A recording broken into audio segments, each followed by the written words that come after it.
Welcome back to Underwater Math and My Backyard. I'm Scout, and this is Poppy. We are going to learn how to add and subtract decimals fluently today. Fluently just means that you know how to do it so well, you can do it quickly and efficiently.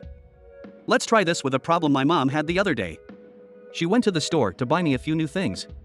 She is so nice.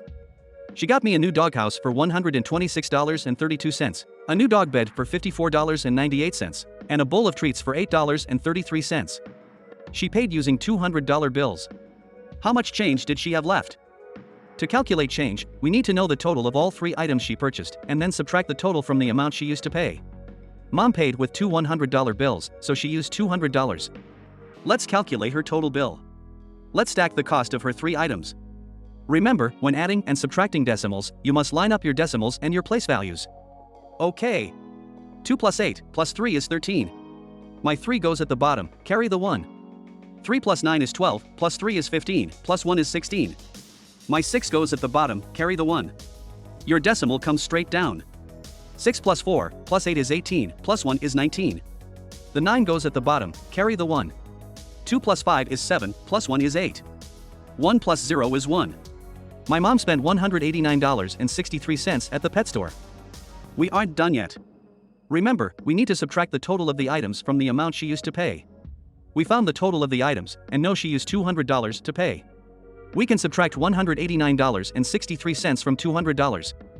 We cannot subtract 3 from 0, so we need to borrow. We have to go all the way over to the 2 to borrow, and adjust our zeros on our way back.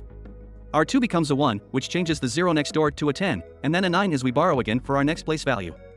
The next place value then becomes a 10, and then a 9 as we borrow again. This happens one more time, and finally our last 0 becomes a 10. 10 minus 3 is 7, 9 minus 6 is 3, our decimal comes straight down. 9 minus 9 is 0, 9 minus 8 is 1, and 1 minus 1 is 0. My mom had $10.37 in change remaining. Poppy, do you want to tell them about the race you are training for? Absolutely. I've been training to win a 5K race over the past 3 months so that I can beat the speediest dog in all of our neighborhood. My goal is to run 254,918.391 miles this year. In the first half of the year, I ran 128,193.106 miles. I need to figure out how many miles I have left to run to reach my goal and beat Speedy. To figure out my remaining miles, I can subtract the miles I have run so far from my total goal. Remember to line up your decimals. Good catch. Thanks, Scout, that looks better. Let's get subtracting. We can't subtract 6 from 1, so we need to borrow. 11 minus 6 is 5. 8 minus 0 is 8. 3 minus 1 is 2, bring down the decimal. 8 minus 3 is 5.